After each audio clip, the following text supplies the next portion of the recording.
The diner's fluorescent lights buzzed like dying insects above my head, casting a sickly yellow glow over the cracked vinyl booths and sticky linoleum floor. It was nearly midnight on a Tuesday, the kind of shift where minutes dragged like hours and my feet screamed inside my worn sneakers. The smell of burnt coffee and grease hung thick in the air, clinging to my uniform, my hair, my skin, a permanent reminder of where I'd ended up. I wiped down the same table for the third time, my reflection distorted in the window beside it. 24 years old, and I looked older, tired. The kind of tired that sleep couldn't fix. My blonde hair was pulled back in a messy bun, loose strands sticking to my sweat-dampened neck, and my green eyes had lost whatever spark they'd once held. I was invisible here, just another girl serving coffee to truckers and insomniacs, counting tips that never quite covered rent. The bell above the door chimed, and I turned reflexively, my practiced smile already in place. But it died on my lips. 2 small boys stood in the doorway, and my heart clenched. They couldn't have been more than 7 and 9 years old, both dark-haired with olive skin that looked gray in the harsh lighting. But it was their eyes that stopped me. Wide, terrified, and ringed with exhaustion. They wore thin jackets that did nothing against the November cold that swept in behind them, and their small bodies trembled violently. "Please," the older one whispered, his voice barely audible. "We're so hungry." I glanced toward the kitchen where my manager Dale was smoking by the back door. He'd made it clear what happened to waitresses who gave away food. I'd seen Lisa fired for it just last month. But these children... The younger boy swayed on his feet, and I moved without thinking, catching him before he collapsed. His skin was ice cold through his jacket, and he weighed almost nothing. Up close, I could see their lips were blue, their fingers raw and cracked from the cold. "Sit down," I whispered, guiding them to the booth farthest from the kitchen. "Quickly." They slid into the worn seats, and I rushed to pour hot chocolate, my hands shaking as I added extra marshmallows. When I set the steaming cups in front of them, they stared at the drinks like they'd seen a miracle. "Drink slowly," I instructed gently, then hurried to the kitchen. Dale was still outside, and the cook had his headphones in, lost in whatever music pumped through his ears. My heart hammered as I grabbed 2 bowls, ladling soup that was destined for the trash anyway, the pot from lunch that we'd kept too long. I added crackers, then impulsively grabbed 2 day-old sandwiches from the cooler. When I returned, the boys were wrapped around their hot chocolate cups like lifelines. I set the food down, and they dove in with a desperation that made my throat tight. They ate like they hadn't seen food in days. And maybe they hadn't. "What are your names?"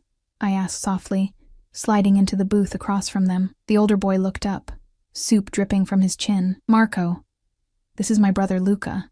I'm Emma," I said. "Where are your parents?" Something flickered across Marco's face. Fear mixed with something harder, something no child should know. "We ran away." "From home?" "From the man who took us." Ice flooded my veins. I glanced at the door, then at the phone behind the counter, but Marco's small hand shot out, gripping my wrist with surprising strength. "Please don't call," he begged, his eyes filling with tears. "They'll find us. He'll find us. And then..." He broke off, shaking his head frantically. Luca had stopped eating, his face pale. "The bad man," he whispered. "He said our papa owed him money. He said we had to pay." My stomach churned. I'd seen enough true crime documentaries, heard enough horror stories. These boys had been taken, held for ransom or worse. And somehow they'd escaped. "Okay," I breathed. "Okay, no police.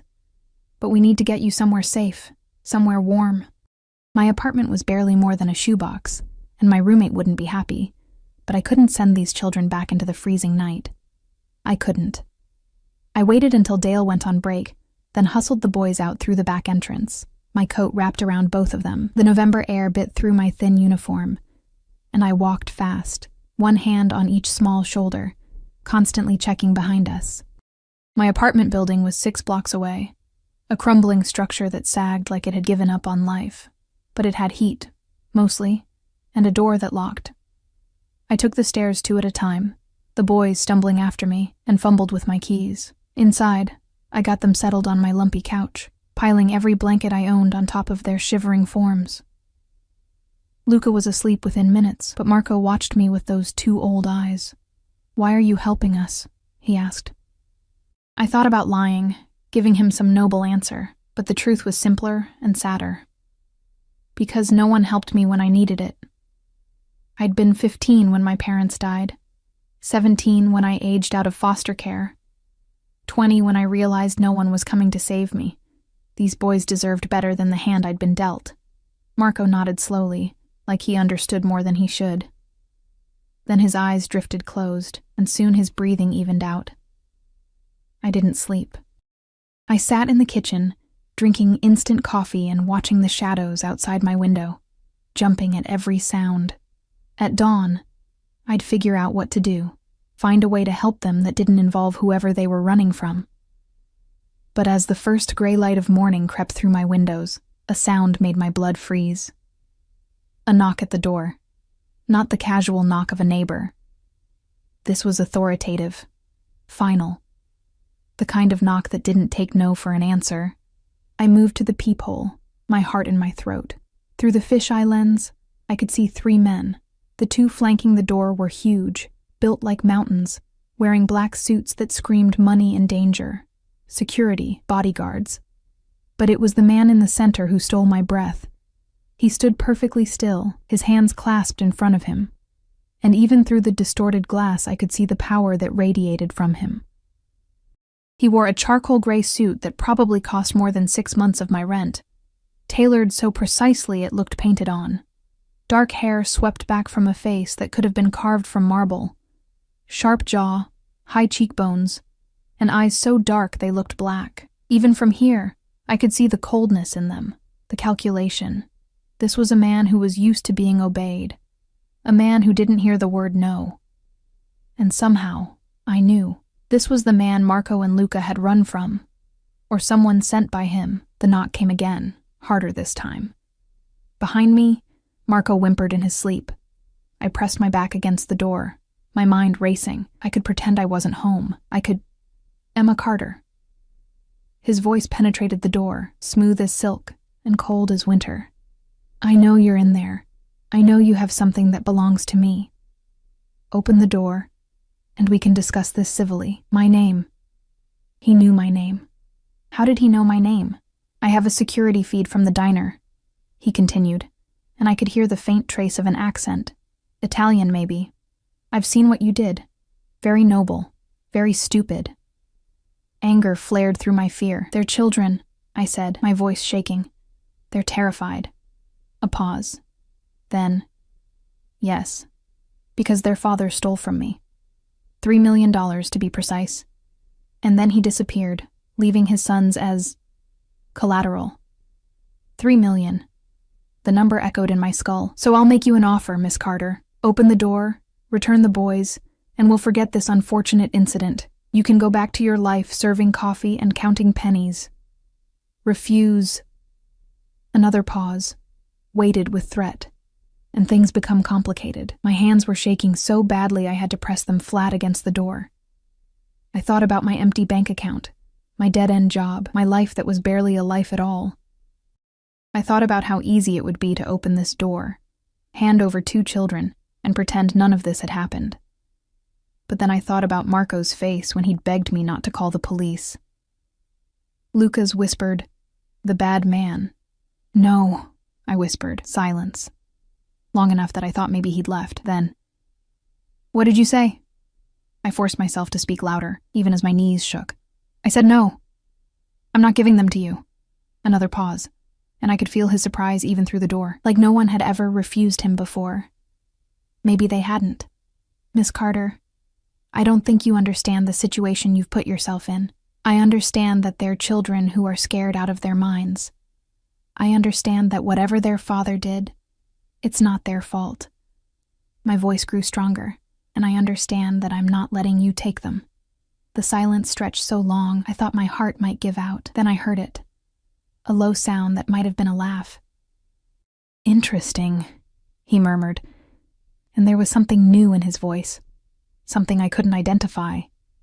"Very interesting. We'll continue this conversation later, Miss Carter, when you've had time to reconsider."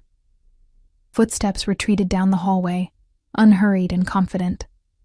I stayed pressed against the door until I heard the building's entrance slam shut, then collapsed to the floor, my legs finally giving out. What had I just done? Behind me, Marco stood in the doorway to the living room, his face white. That was him, he whispered. That was Dante Moretti. The name meant nothing to me, but the way Marco said it, with the kind of fear usually reserved for monsters in children's nightmares, told me everything I needed to know. I'd just made an enemy of someone very, very dangerous. And somehow, I knew this was only the beginning. I called in sick to work for the first time in 2 years. Dale's irritation crackled through the phone line, but I barely heard him. I was too busy watching the street from my window, my fingers gripping the stained curtain so hard my knuckles had gone white. Marco and Luca sat huddled on the couch, picking at the cereal I'd poured for them. Neither had spoken much since I'd told them about the man at the door. Marco just nodded, like he'd expected this, like he'd always known running was futile. "What do we do?" I asked, hating how helpless I sounded. Marco looked at me with those ancient eyes. "You should give us back. He'll hurt you if you don't." "I'm not giving you back. He always gets what he wants," the boy insisted. "Always. People who say no to Dante Moretti." He drew his finger across his throat. I swallowed hard. "There has to be someone we can call, someone who can help." But even as I said it, I knew it was useless. If this Moretti was powerful enough to kidnap children for their father's debts, he was powerful enough to have connections everywhere. Police, judges, social services, people who would hand these boys right back to him. The knock came at 10 in the morning, different from the dawn knock. This one was softer, almost polite. But it froze my blood just the same. Through the peephole I saw a woman this time, elegant, older, wearing a burgundy coat and pearls. She smiled at the door like she could see me through it. "Miss Carter, my name is Sophia. Mr. Moretti sent me to speak with you, woman to woman." Her voice was kind, maternal even. "Please, just a conversation." Every instinct screamed at me not to open the door, but something about her felt different from the men this morning, less threatening. Or maybe that was exactly what I was supposed to think. I cracked the door open, keeping the chain latched. Up close, Sophia was beautiful in the way expensive things are beautiful. Polished, maintained, perfect. Her dark hair was swept into a chignon, and her brown eyes assessed me with unsettling precision. "You're very brave," she said. "Or very foolish. I haven't decided which. What do you want?" "To help you understand what you've involved yourself in." She glanced past me, and I knew she could see the boys. "May I come in?" "I promise. No one is here to hurt you. Not today." The "not today" made my stomach clench, but I found myself unhooking the chain. Maybe it was exhaustion. Maybe it was the desperate hope that there was a way out of this that didn't end with everyone hurt. Sophia entered like she owned the space, her heels clicking on my cheap linoleum. She looked around my apartment, the peeling wallpaper, the secondhand furniture, the water stain on the ceiling, and something flickered across her face. Pity? Calculation. "Boys," she said gently to Marco and Luca, "would you go into the bedroom for a moment? The adults need to talk." They looked at me and I nodded. Once the door clicked shut, Sophia turned to me with an expression that was almost sympathetic. "Sit down, Kara, before you fall down." I realized I was swaying on my feet and sank into the kitchen chair. Sophia remained standing, studying me like I was a puzzle she was trying to solve. "Do you know who Dante Moretti is?" she asked. Marco said the name, that's all. Dante is the head of the Moretti family, one of the most powerful organizations on the East Coast. Shipping, real estate, construction. All legitimate, of course. Her smile was thin. On paper. My mouth went dry. He's mafia. Such an ugly word, but yes. And the boy's father, Antonio Caruso, worked for him. Handled money. $3 million vanished from an account Antonio controlled, and then Antonio vanished with it. Sophia's eyes hardened. "In our world, Miss Carter, there are rules. When someone steals, they pay. When they can't pay, their family pays. Their children. Their leverage. Antonio loves those boys. Dante was certain that taking them would bring Antonio out of hiding. She paused. But you've complicated things. Good. Sophia laughed, a genuine sound that surprised me. You really have no idea what you've done, do you? Dante Moretti has never been refused. Not by politicians, not by rival families, certainly not by a waitress in a diner. She leaned closer. He's obsessed now. You've become interesting to him, and that's the most dangerous thing you can be. My hands were shaking again. I pressed them flat against the table. I don't care. I'm not handing over 2 terrified children. Even if it costs you everything? Sophia's voice was soft. Your job, your home, your safety, Dante won't stop. He'll dismantle your life piece by piece until you have nothing left but the choice to give him what he wants. Tears burned behind my eyes, but I blinked them back. Then I guess I'll have nothing. Sophia stared at me for a long moment, then did something unexpected. She smiled. Really smiled. He's going to eat you alive, she murmured. But there was something almost approving in her tone. But perhaps there's another way. What do you mean? Dante is many things, dangerous, ruthless, unforgiving, but he follows a code, rules that even he doesn't break. She sat down across from me, and I caught the scent of her perfume, something expensive and floral. What if I could offer you protection? For you and the boys, hope flared in my chest. How? Marry him. The words hung in the air like smoke. I must have heard wrong. What? Marry Dante. Become his wife. Sophia's expression was serious now. In our world, family is sacred. A wife cannot be touched, cannot be harmed. The boys would be under your protection, and by extension, his. Even he couldn't hurt them without disrespecting his own marriage. I laughed. A hysterical sound. You're insane. Why would he possibly agree to that? Because I know my nephew, Sophia said quietly. He's intrigued by you. Your defiance. Your courage. Most people cower before him, but you slammed a door in his face. She leaned back. And Dante has been alone for a long time. His parents want him settled, want heirs. They've been pushing for an advantageous marriage. You could be that. I'm a waitress with nothing. Exactly. You have nothing to gain from him except protection. No agenda, no family connections trying to use the marriage for power. You'd be clean, simple. Sophia's eyes glinted. And you'd be a curiosity, the girl brave enough or stupid enough to say no to Dante Moretti. My head was spinning. This is insane. This is survival. Sophia stood, smoothing her coat. I'll present the offer to him. If he agrees, someone will come for you this evening. You'll have dinner with him. A chance to negotiate terms. And if I refuse? Sophia's expression softened with something like regret. Then the boys go back to the safe house and you... Well, Dante doesn't forgive easily, or ever. She moved toward the door, then paused. One more thing. If you do this, if you marry him, it won't be temporary. Divorce isn't an option in our world. You'll be his wife in every sense, bound to him, owned by him. She looked back at me. So, think carefully about whether 2 children you just met are worth your entire life. The door closed behind her with a soft click. I sat frozen at my kitchen table, my mind refusing to process what had just happened. Marriage. To a mafia boss. To a man who terrified me, who'd kidnapped children, who probably had blood on his hands.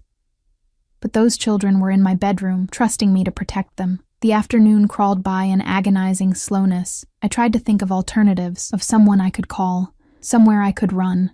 But Sophia was right. I had nothing. No money for a lawyer, no connections to powerful people, nowhere to hide that Moretti couldn't find me. At 6 o'clock, the knock came again. This time, one of the huge men from this morning stood in the hallway, his expression neutral. Miss Carter, Mr. Moretti requests your presence for dinner. A car is waiting. My legs felt like water as I stood. I turned to Marco and Luca, who'd been silent all day, listening to everything. Stay here, I told them. Lock the door. Don't open it for anyone but me. Marco grabbed my hand. Don't go. Please, he's dangerous. I know. I knelt down, meeting his eyes.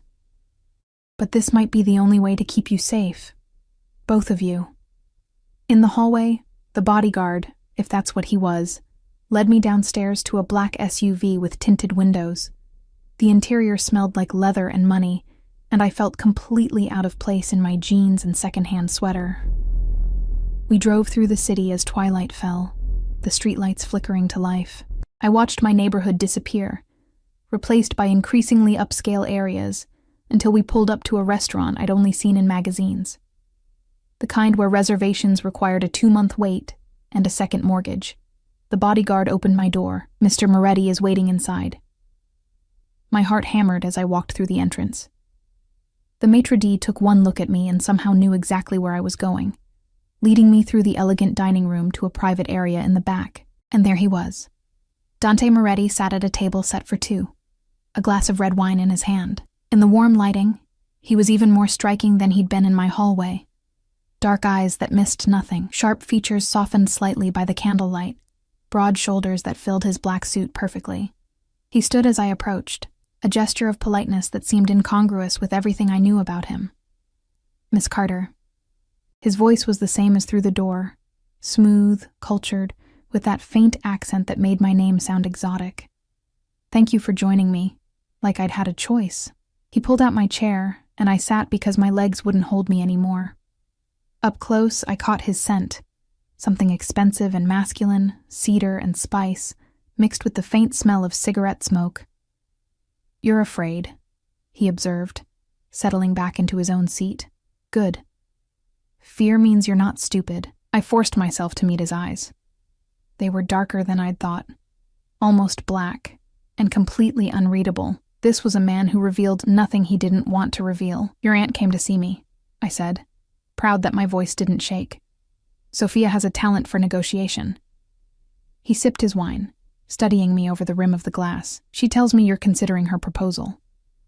"She told me I don't have a choice." "Everyone has choices, Miss Carter. The question is whether you can live with the consequences." He set down his glass.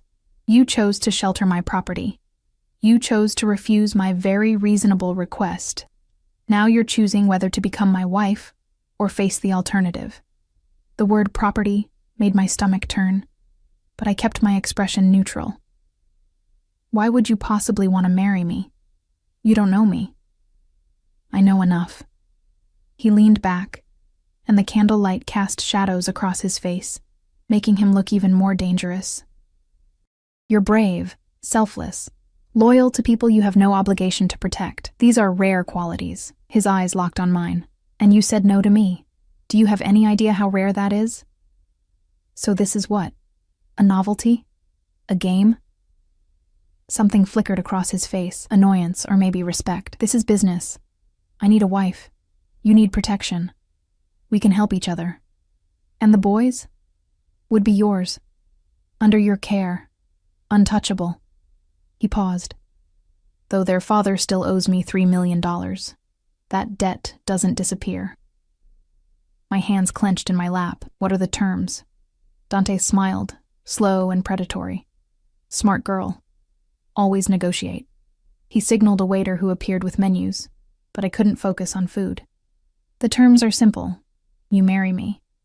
You live in my home, attend my events, play the role of Dante Moretti's wife in every public sense. In return, you and the boys are protected.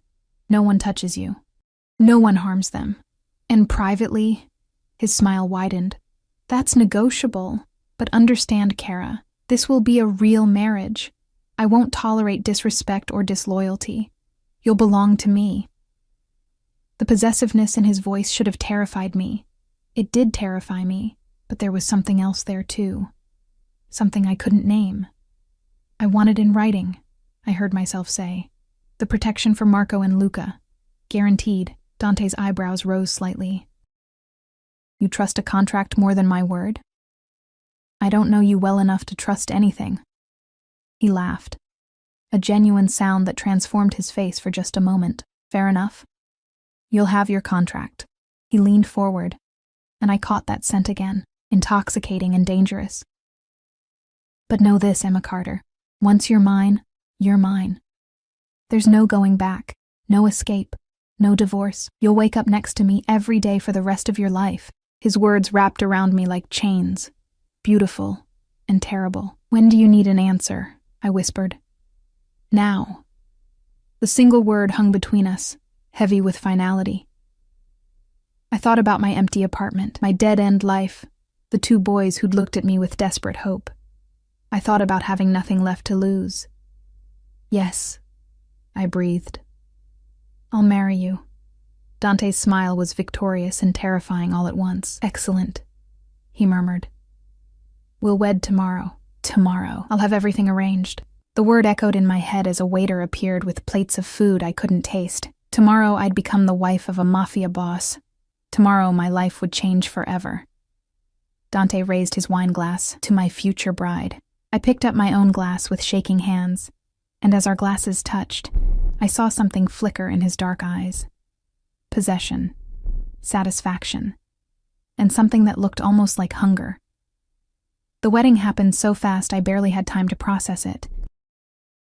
24 hours after I'd said yes to Dante Moretti, I stood in a private room at City Hall wearing a cream-colored dress that cost more than I'd earned in 6 months. Sophia had appeared at my apartment at dawn with a team of people, a hairstylist, makeup artist, and a woman who'd taken my measurements with clinical efficiency before returning an hour later with 3 dresses to choose from. I'd picked the simplest one, though simple was relative when the fabric was pure silk, and the bodice was hand-embroidered with delicate pearls. It fell to my knees, elegant and understated, making me look like someone I didn't recognize. Marco and Luca sat on a bench against the wall, wearing new clothes too, button-down shirts and dress pants that made them look like different children. They'd been quiet all morning, watching everything with wide, uncertain eyes. "You don't have to do this," Marco had whispered while Sophia was adjusting my hair. "We can run. All of us." But we both knew that was a fantasy. There was nowhere to run that Dante wouldn't find us. The door opened, and my breath caught. Dante entered wearing a charcoal suit that looked like it had been crafted specifically for his body. Every line perfect, every detail precise. His dark hair was swept back, and those black eyes found mine immediately, pinning me in place. Behind him came 2 men, one older, silver-haired and dignified, the other younger, maybe Dante's age, with the same sharp features but lighter eyes. Family, I realized, witnesses. Emma. Dante's voice was soft, but it carried complete authority. He crossed to me, and I had to tilt my head back to meet his gaze. "You look beautiful." It should have been a compliment. Instead, it felt like he was cataloging his acquisition. He took my hand. His was warm, calloused in a way that surprised me, and led me to where a judge waited, an older woman with kind eyes that didn't match the speed and efficiency of the ceremony. The words blurred together. I heard myself say "I do" when prompted, heard Dante's deep voice echo the same words.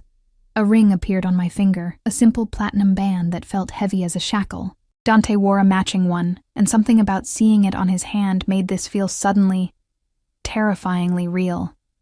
"You may kiss your bride." Dante's hand came up to cup my jaw, tilting my face toward his. His touch was surprisingly gentle, but there was no mistaking the possession in it. He leaned down, and I closed my eyes instinctively. His lips met mine, soft at first, then firmer, claiming. The kiss lasted only seconds, but I felt it everywhere. A brand, a promise, a warning. When he pulled back, his thumb brushed across my cheekbone, and his eyes held something dark and satisfied. "Mine," he murmured, so quietly only I could hear. Papers were signed. The older man, Dante's father, I learned, clapped him on the shoulder with a smile that didn't reach his eyes. The younger man, his brother Nico, studied me with open curiosity, and just like that, I was Emma Moretti. The name felt foreign, like a costume that didn't fit. Dante's hand settled on the small of my back as he guided me out to the waiting SUV. Marco and Luca climbed in ahead of us, and I slid into the leather seat, hyper-aware of Dante beside me, his thigh pressed against mine in the confined space. "Where are we going?" I asked as the vehicle pulled away from City Hall. "Home." He didn't look at me, instead checking his phone, his fingers moving efficiently across the screen. "Your things have already been moved. My things." The few boxes of belongings I owned were probably already lost in whatever mansion he called home. We drove for 30 minutes, leaving the city behind for an area of sprawling estates hidden behind tall gates and manicured hedges. When we finally turned through a set of iron gates, my breath caught. The house, no, estate, rose before us like something from a movie. 3 stories of cream-colored stone, with tall windows that gleamed in the late afternoon sun, surrounded by perfectly maintained grounds that seemed to stretch forever. "This is where you live?" The words slipped out before I could stop them. Dante glanced at me, and I saw amusement flicker across his face. "This is where we live now. You're the lady of this house, Emma. You should get used to it." The SUV stopped in front of a grand entrance where staff waited. Actual staff, in uniforms, standing at attention. I felt Marco press closer to me as we climbed out, and I took his hand instinctively. A woman stepped forward, older, with steel-gray hair and a no-nonsense expression. "Welcome home, Mr. Moretti, Mrs. Moretti." She nodded to me, and hearing that title made my stomach flip. "I'm Mrs. Chen, the head housekeeper. If you need anything, you need only ask." "Thank you," I managed. Dante's hand returned to my back, that possessive touch that seemed to be his default. "Mrs. Chen will show you and the boys to your rooms. I have business to attend to." He leaned close, his breath warm against my ear. "We'll have dinner at 8.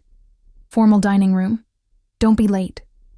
Then he was gone, striding into the house with 2 of his men flanking him, already on his phone, already back to whatever dangerous business consumed his days. Mrs. Chen's expression softened slightly as she looked at me. "Come, I'll give you the tour." The house was a maze of elegant rooms, each more beautiful than the last. Marble floors, crystal chandeliers, artwork that probably cost more than my entire life savings. Mrs. Chen pointed out the library, the formal dining room, the sitting rooms, plural, and a dozen other spaces I knew I'd get lost trying to find again. Finally, she led us upstairs to a hallway, lined with doors. "The boys' rooms," she said, opening 2 adjacent doors to reveal spaces that made my throat tight. Each room was huge, with a proper bed, desk, shelves, and toys already arranged. Someone had thought ahead, had known these children were coming. Marco and Luca stood frozen in the doorway of the first room, like they were afraid to enter. "Go ahead," I encouraged softly. "It's yours." They moved slowly, touching things with hesitant fingers, and I saw tears slide down Luca's face. When was the last time they'd had a real room? A real home? Mrs. Chen touched my arm gently. "Your suite is this way, my suite." The words should have been exciting. Instead, dread pooled in my stomach. She opened a set of double doors at the end of the hall, and I stepped into what could only be described as luxury. The sitting area alone was bigger than my entire apartment had been, decorated in soft creams and golds. Through another doorway, I could see a bedroom with a massive 4-poster bed, and beyond that, a bathroom with a tub that looked deep enough to swim in. "Your things are in the closet," Mrs. Chen said, "though I imagine you'll want to do some shopping. Mr. Moretti has arranged for an account." She paused at the door. "Dinner is at 8. Someone will come to escort you down. Do you need anything else?" I shook my head, unable to speak. When she left, I sank onto the edge of the bed and finally let myself feel everything I'd been holding back. Terror. Disbelief. A surreal sense that this was happening to someone else. I'd married a stranger, a dangerous, powerful stranger who now owned me in every legal sense. The door opened without warning, and I jumped to my feet. Dante stood in the doorway, having shed his jacket and loosened his tie. He looked less formal now, but no less intimidating. His eyes swept over me, taking in my position on the bed, and something flickered across his face. "Settling in?" he asked, stepping inside and closing the door behind him. The click of the lock made my pulse spike. "The boys, they need me," I said quickly. "They're scared in a new place." "The boys are fine. Mrs. Chen is with them." He moved closer, and I had to fight the urge to back away. "We need to discuss expectations." "Expectations?" He stopped a few feet away, studying me with those dark, unreadable eyes. "You're my wife now, Emma. That comes with certain responsibilities." My mouth went dry. The contract protects the boys, makes sure no harm comes to them. His voice was soft but firm. But it doesn't change what you are to me, what you agreed to become. I agreed to marry you, to play the part in public, and in private. He took another step forward, and now I could smell that scent again. Cedar and spice and danger. Do you think I'd settle for a wife in name only?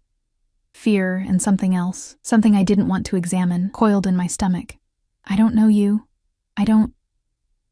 Then get to know me.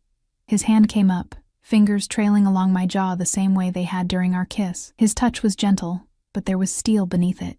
I'm not a patient man, Emma, but I'm not a monster. I won't force you. His thumb brushed my lower lip, and my breath hitched. But I will have you. Eventually. Willingly. You'll come to me because you want to, not because you have to. The arrogance in his words should have made me angry. Instead, I felt heat flood my cheeks. And if I don't? I challenged, my voice barely a whisper. His smile was slow and devastating. You will. I'm very persuasive. He leaned closer, his lips nearly touching my ear. And whether you want to admit it or not, you're already drawn to me. I felt it in your kiss, the way your body responds to mine. You're delusional. He laughed, a low, rich sound that vibrated through me. We'll see. He stepped back, giving me space, though his eyes remained locked on mine. Dinner at 8. Wear something nice. We have guests tonight. My parents want to meet their new daughter-in-law. Tonight? But Welcome to my world, Kara. Everything moves fast. You'll adjust. He moved toward the door, then paused. Oh, and Emma, the boys are safe here. No one will touch them. But they're your responsibility. Their behavior reflects on you, and by extension, on me. Make sure they understand that. Then he was gone, leaving me alone in a room that smelled like him, my heart racing and my mind spinning. I had 3 hours to prepare to meet his family, 3 hours to figure out how to play the role of mafia wife, 3 hours to reconcile the fact that I'd just sold myself to a man who looked at me like I was something to be conquered. I checked on Marco and Luca. They were in Marco's room, exploring cautiously, before returning to my suite. In the massive closet, I found my few pieces of clothing hanging alongside dozens of new items, all in my size, all expensive and beautiful.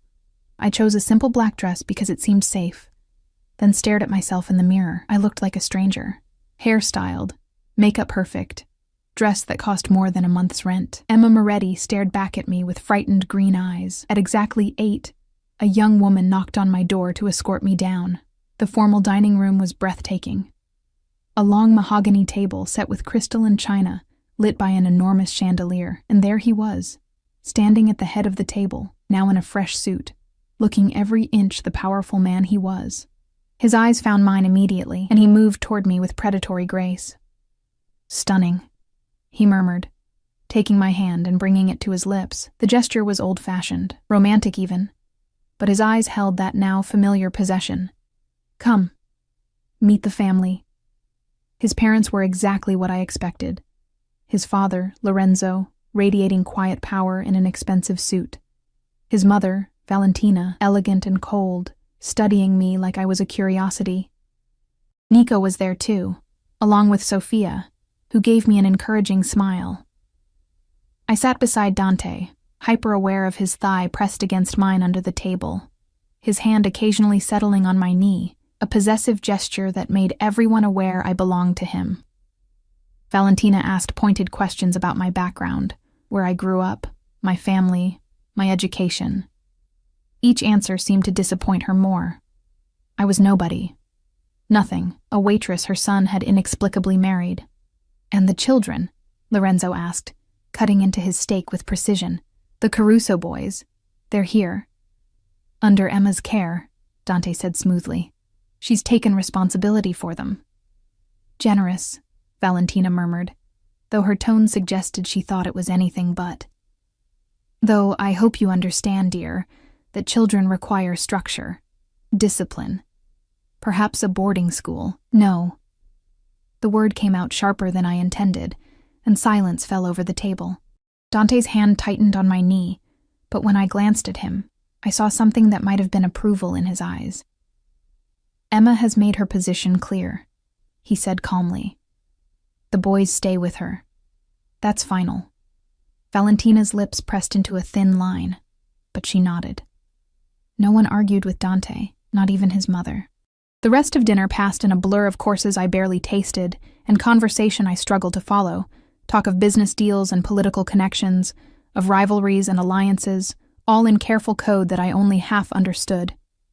By the time dessert arrived, exhaustion was pulling at me. It had been less than 48 hours since I'd sheltered 2 freezing boys in my diner, and now I was married to a mafia boss, living in a mansion, sitting at a table with people who could probably have me killed with a phone call.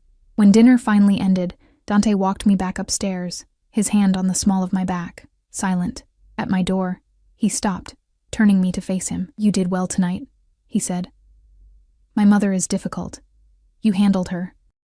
"I don't know what I'm doing," I admitted. "I know."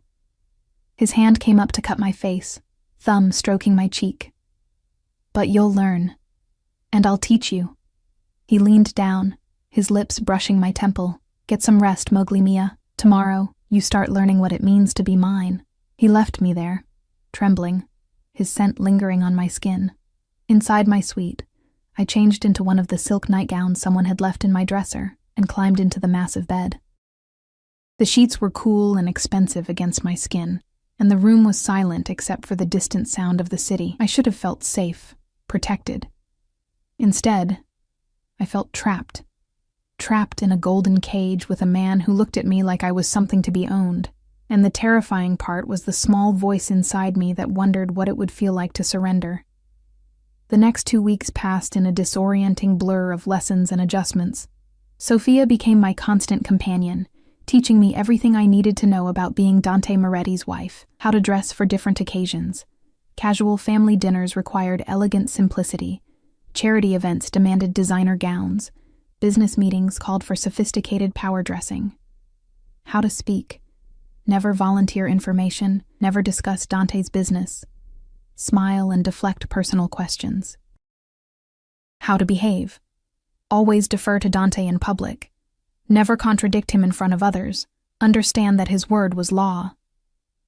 "You're a reflection of him now," Sophia explained one afternoon, as we sat in the sunroom, going through my new wardrobe. "Everything you do, everything you say, it all reflects on Dante. His enemies will look for weaknesses. His rivals will try to use you. You must be perfect." Perfect. The word haunted me. Marco and Luca were adjusting better than I was. They had a tutor now, a kind older man named Mr. Gallo, who came every morning to teach them.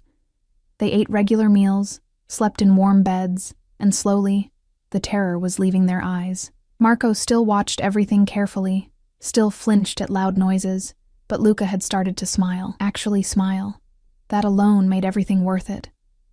But Dante was everywhere and nowhere. He left before dawn most mornings, his side of the bed.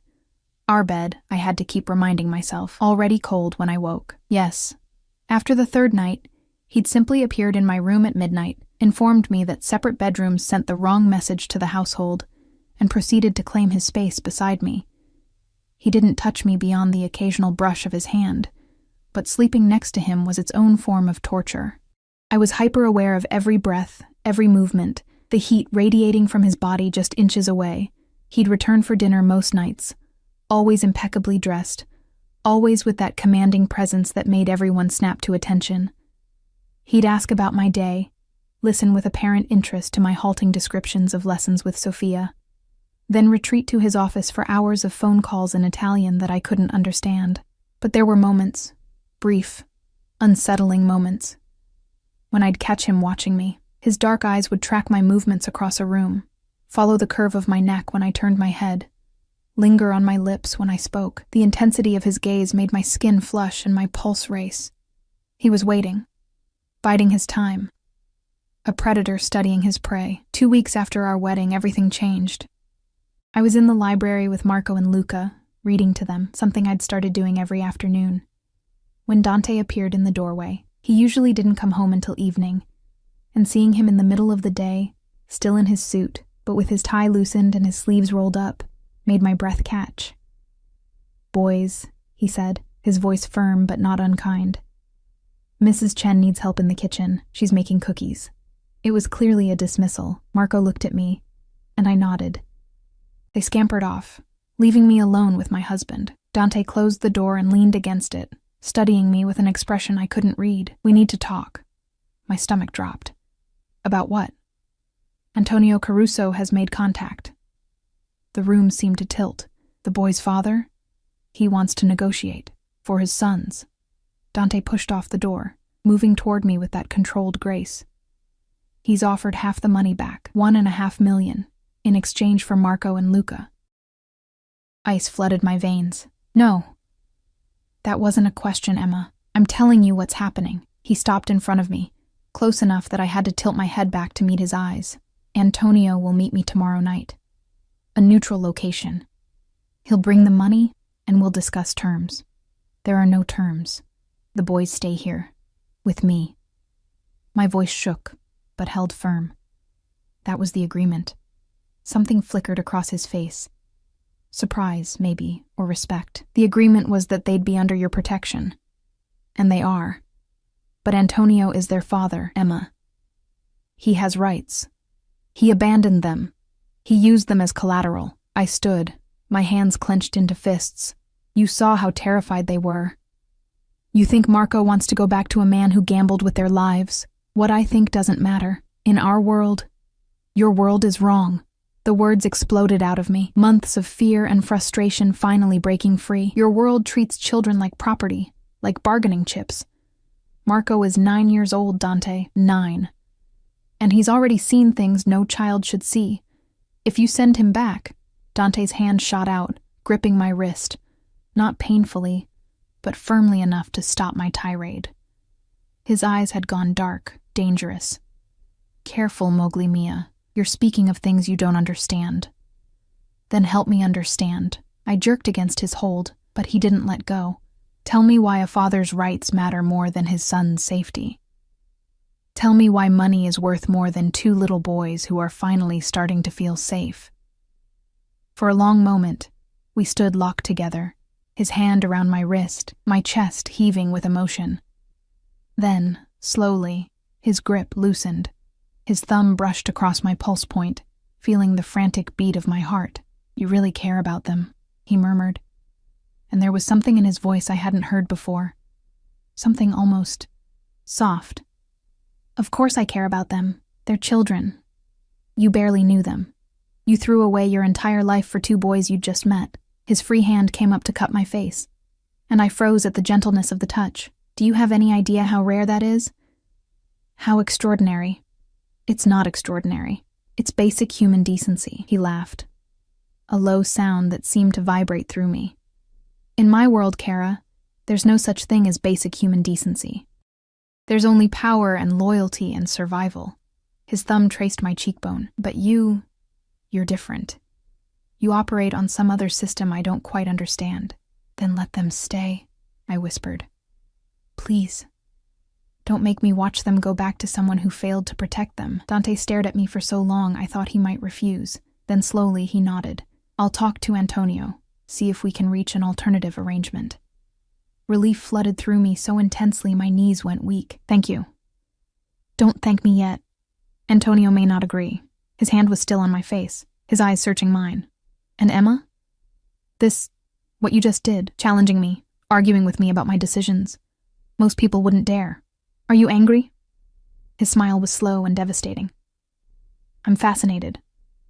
He leaned closer, his breath warm against my lips. You're not afraid of me. You should be, but you're not. Why?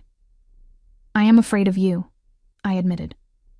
But I'm more afraid of failing those boys. Something shifted in his expression, something heated and possessive. Dio, you're going to ruin me, he murmured. Then his lips were on mine. This kiss was nothing like our wedding kiss. This was hungry, demanding, claiming, his hand fisted in my hair, tilting my head back, and I gasped against his mouth. He took advantage, deepening the kiss, his tongue sliding against mine in a way that made heat pool low in my belly.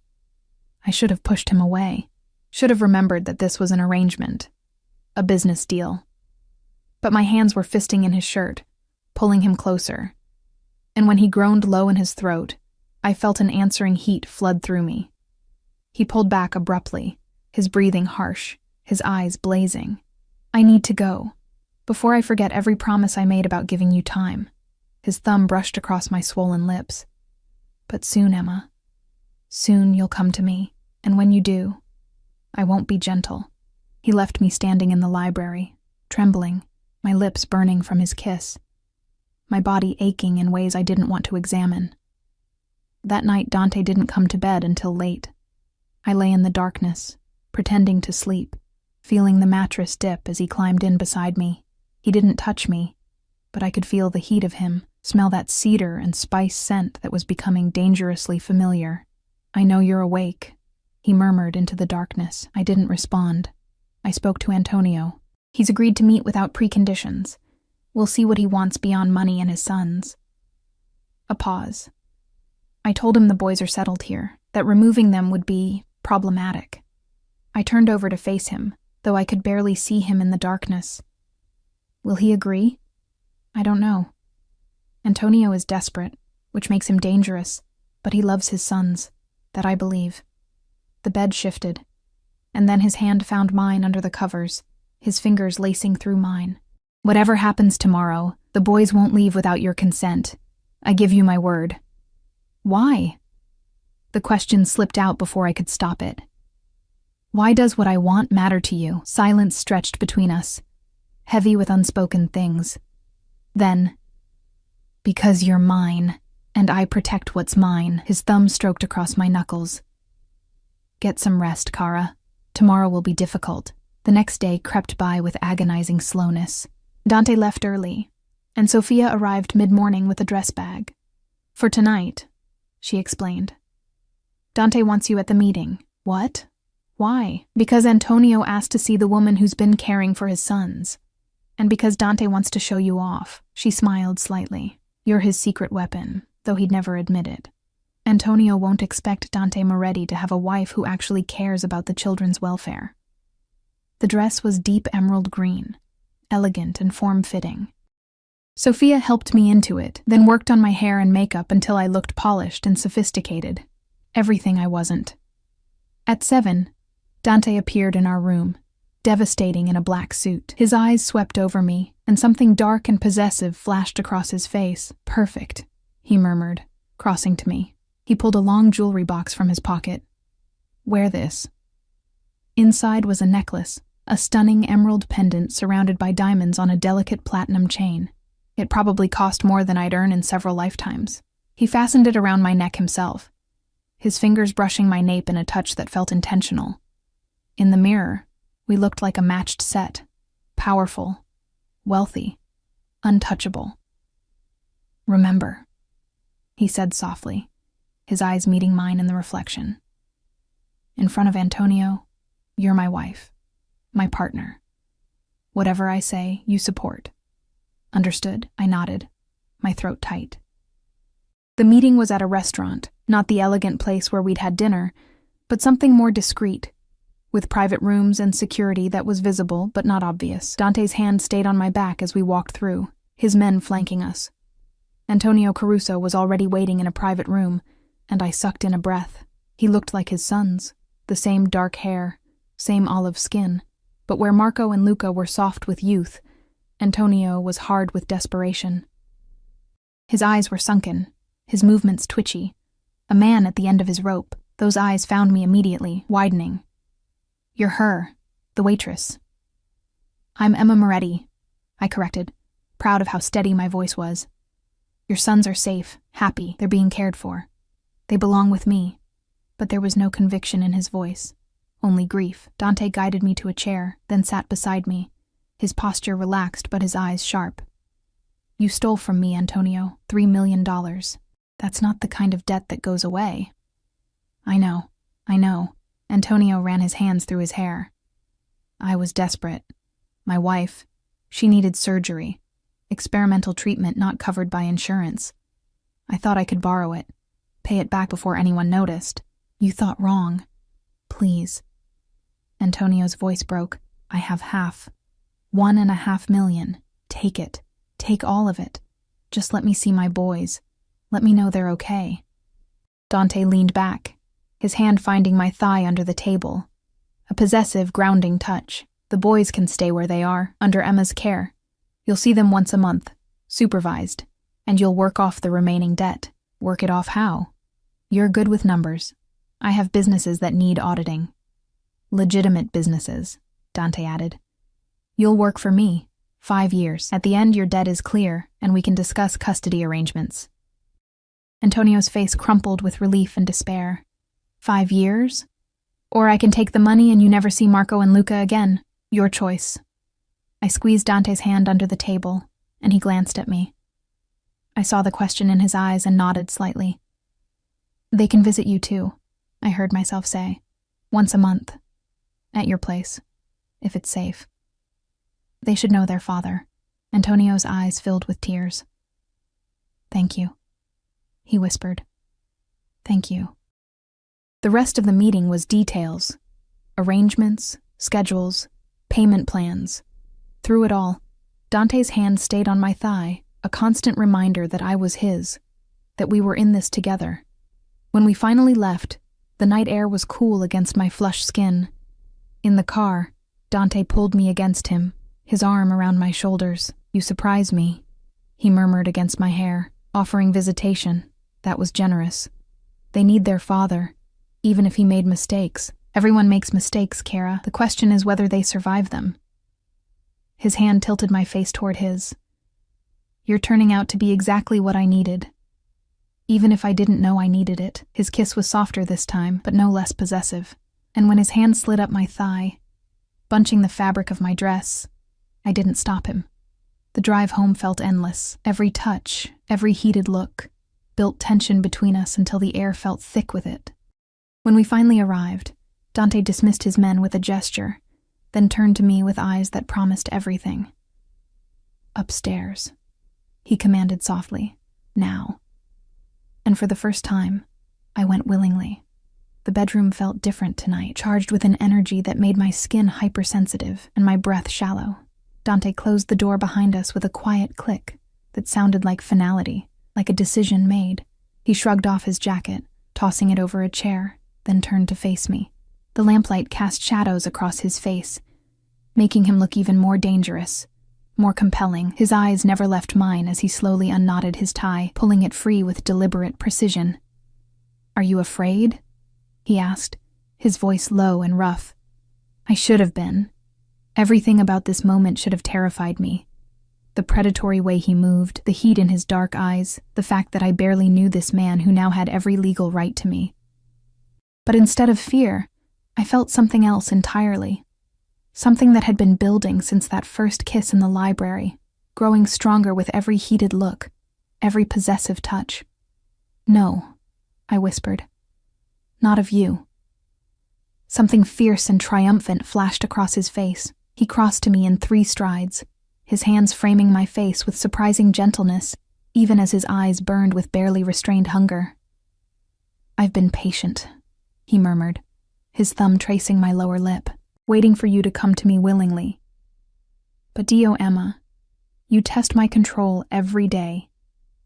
The way you care for those boys, the way you stood up to me, to my mother, to Antonio, the way you look at me when you think I'm not watching. How do I look at you?" My voice came out breathier than I intended. His smile was slow and devastating. "Like you want me as much as I want you. Like you're finally ready to stop fighting this." He was right. Somewhere between the wedding and tonight, between his unexpected kindness to Marco and Luca and the way he'd held my hand in the darkness, I'd stopped seeing him as just a dangerous stranger. I'd started seeing the man beneath the power, the one who kept his promises, who listened when I spoke, who looked at me like I was something precious and rare. "I don't know what I'm doing," I admitted, my hands settling on his chest. I could feel his heart beating hard and fast beneath the expensive fabric of his shirt. "Then let me show you."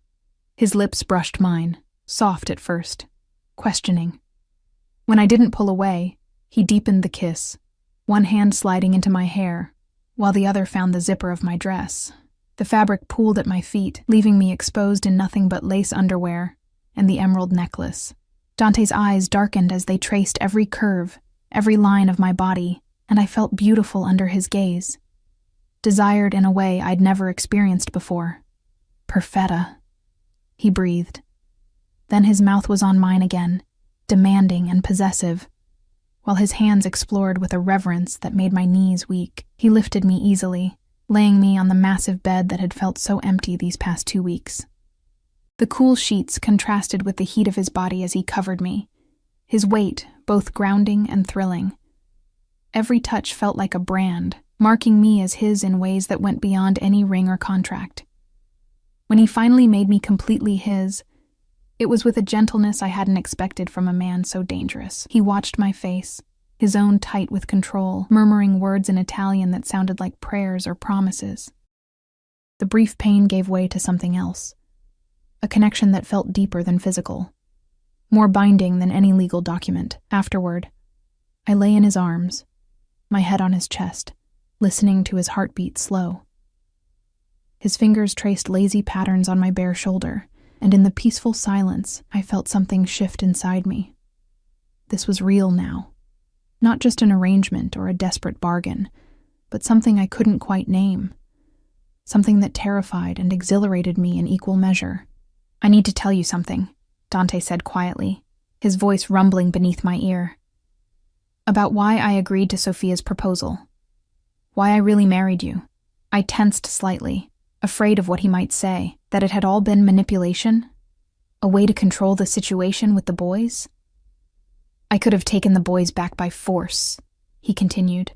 "Could have made your life hell until you gave them up. But when I saw you through that peephole, standing there terrified but defiant, something changed. You weren't afraid for yourself, you were afraid for them. 2 children you didn't know, who meant nothing to you, but you were willing to risk everything to protect them." His hand cupped my face, tilting it up so I had to meet his eyes. "No one in my world does that, Emma. No one. We protect our own, our family. But strangers? We use them. We discard them. But you..." He shook his head, something like wonder in his expression. "You reminded me that there's still goodness in the world. Still people who do the right thing just because it's right. I'm not special," I whispered. "You are special. To me." His thumb brushed my cheek. "I've done terrible things, Kara. Things that would make you run if you knew. I've hurt people, made choices that keep me awake at night. But with you, I want to be better. I want to be the man you see when you look at me." Tears burned behind my eyes. "Who do I see? Someone worth saving, even if I'm not sure I can be saved." I kissed him then, pouring everything I couldn't say into that kiss. And when he pulled me closer, holding me like I was something infinitely precious, I felt the last of my walls crumble. The next morning, I woke to sunlight streaming through the windows and the space beside me empty, but still warm. A note on the pillow read simply, "Had to leave early, back for lunch. D." I smiled, tracing the bold handwriting, then got up to check on Marco and Luca. They were already awake, eating breakfast in the kitchen with Mrs. Chen, who gave me a knowing smile that made my cheeks flush. "Papa's coming to visit next week," I told them, sitting down at the table. "Your real Papa. Antonio." Marco's face went through a series of emotions: hope, fear, uncertainty. "Will we have to go back with him?" "No. You're staying here with me. But he wants to see you, to know you're okay." I took his small hand. "Is that all right?" Luca nodded eagerly, but Marco was more cautious. "Will Mr. Moretti be there?" "Dante," I corrected gently. "And yes, probably. But he won't let anything bad happen, I promise." Over the following weeks, a new routine established itself. Antonio visited every Sunday, bringing gifts and apologies, slowly rebuilding trust with sons who barely remembered the father he'd been before desperation had driven him to steal. The visits were supervised at first, but gradually, as Antonio proved himself reliable, Dante allowed more freedom. Dante himself became less of an enigma and more of a partner. He still left early and came home late, still had that dangerous edge that made grown men nervous. But with me, he was different. Softer. He'd find me in the library with the boys and join us, listening to stories with a faint smile. He'd pull me into his office late at night, needing the comfort of my presence while he dealt with whatever darkness his business demanded. He'd wake me in the middle of the night with kisses that turned into something more, claiming me over and over until I knew every inch of his body as well as my own. I was falling in love with him. It was foolish and dangerous and probably inevitable, but there it was. This fierce, consuming feeling that grew stronger every day. 3 months after our wedding, everything came to a head. I was in the garden with Marco and Luca, watching them play soccer. Dante had hired a coach, insisting the boys needed physical activity. When Mrs. Chen appeared, her face pale. "Mrs. Moretti, Mr. Moretti needs you in his office. Immediately." The urgency in her voice made my stomach drop. I told the boys to stay with the coach, then hurried inside, my heart pounding. Dante's office door was open, and I could hear angry voices before I reached it. I paused in the doorway, taking in the scene. Dante stood behind his desk, his face carved from ice. Across from him were 3 men I didn't recognize, rough-looking, dangerous. And between them, on his knees with blood trickling from his mouth, was Antonio. "Emma." Dante's voice was sharp. "Come here." I moved to his side on shaking legs. Up close, I could see the fury in his eyes, tightly controlled but seething beneath the surface. "Tell her," Dante commanded Antonio. "Tell my wife what you've done." Antonio's face was a mask of shame and terror. "I'm sorry. I'm so sorry. I didn't have a choice." "There's always a choice." Dante's voice was cold enough to freeze blood. "You've been skimming, stealing again, from the legitimate accounts I trusted you with. How much this time?" 50,000. "But I can explain.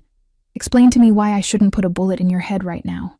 Dante's hand moved to the gun at his waist, and I gasped. "Dante, no." "Stay out of this, Emma." His eyes never left Antonio. "This is business." But I couldn't stay out of it. Not when Marco and Luca's father was about to die in front of me. "Please. Let me talk to him. Let me understand." "There's nothing to understand." Dante's control finally snapped, his voice rising. "He stole from me. Again. After I gave him a second chance. After I let him see his sons. After I trusted him. And this is how he repays me?" I turned to Antonio, searching his battered face. "Why? Why would you risk everything?" "My wife." His voice broke. "She's sick again. The cancer came back. The treatment. It cost so much, and I couldn't ask Dante, couldn't admit I'd failed again." "So you stole." Dante's voice was ice. "You always steal when things get hard. It's what you do." "I was going to pay it back. I swear, I just needed time? Another chance? How many chances do you think you deserve?" Dante pulled the gun, pointing it directly at Antonio's head, and my world narrowed to that single moment. "Stop!" I stepped between them, my hands raised. "Please, Dante. Don't do this." His eyes locked on mine, blazing with fury. "Move, Emma." "No." My voice shook but held firm. "If you do this, those boys lose their father forever. And I lose you." Something flickered across his face. "What are you talking about?" "If you kill him, I'll never forgive you. Never." Tears streamed down my face. "I know he deserves punishment. I know he betrayed your trust, but killing him won't fix anything. It'll just make Marco and Luca orphans. It'll make you a murderer in their eyes." I moved closer, putting my hand on the gun. "Please. Be the man I know you can be, the man who showed mercy to those boys. The man who gave Antonio a chance in the first place." The silence stretched so long, I thought my heart might stop.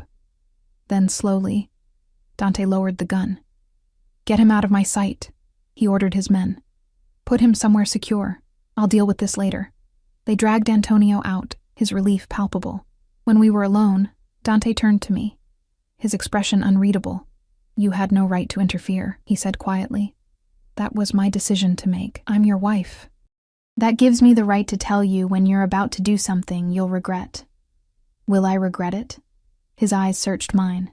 "He's a thief, Emma, a repeated offender. In my world, that's a death sentence." "Then change your world." I stepped closer, my hands on his chest. "You have the power to do that, to show mercy, to be better than the violence you were raised with." He stared at me for a long moment, then pulled me against him, holding me so tightly I could barely breathe. "You're going to ruin me," he murmured into my hair. "Turn me soft." "No. I'm going to make you stronger."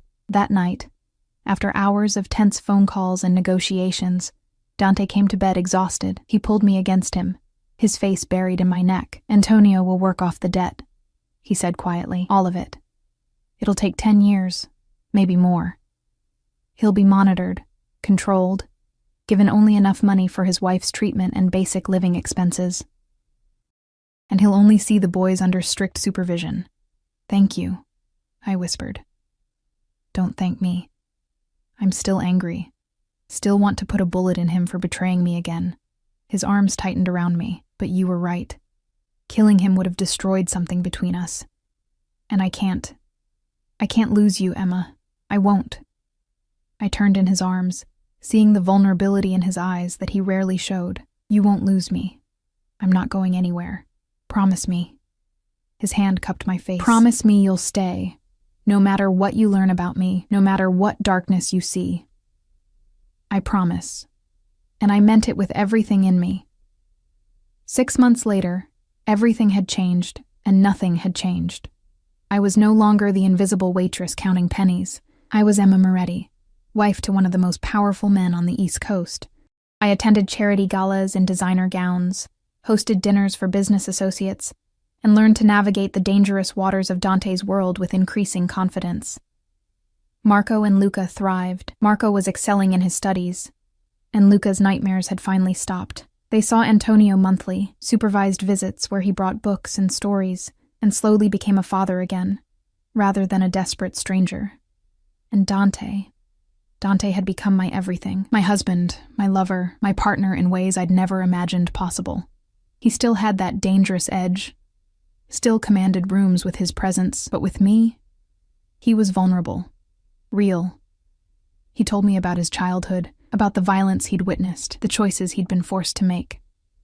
And I listened without judgment, understanding that he was a product of his world but choosing every day to be better than it demanded. On our 6-month anniversary, he took me to the same restaurant where he'd proposed our arrangement, but this time, there was no negotiation, no contract. "I have something for you," he said, pulling a small box from his pocket. Inside was a new ring, a stunning emerald surrounded by diamonds, far more elaborate than the simple wedding band I wore.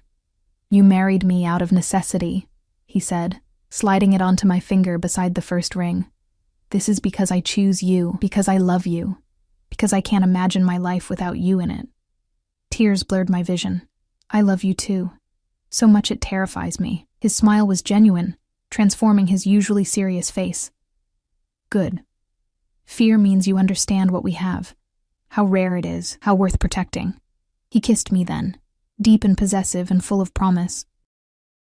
And as I kissed him back, I thought about the terrified waitress who'd sheltered 2 freezing boys, never imagining it would lead here, to love, to family, to a life beyond anything I'd dreamed possible. "Take me home," I whispered against his lips. "We are home," he murmured back. "Wherever we are together, that's home." And as we left the restaurant, his hand warm in mine, I knew he was right. I'd found something I'd been searching for my entire life without knowing it. A place to belong, people to protect, and a love fierce enough to survive anything. The life of a mafia wife wasn't easy. There were still dangers lurking in shadows, still rivals who saw me as a weakness to exploit, still moments when Dante's world threatened to consume everything good we'd built. But we faced it together, bound by love stronger than any contract, protected by loyalty deeper than any law. Marco and Luca would grow up safe and loved, with 2 imperfect parents doing their best to give them the childhood they deserved. Antonio would slowly earn back his dignity, working honestly for the first time in years.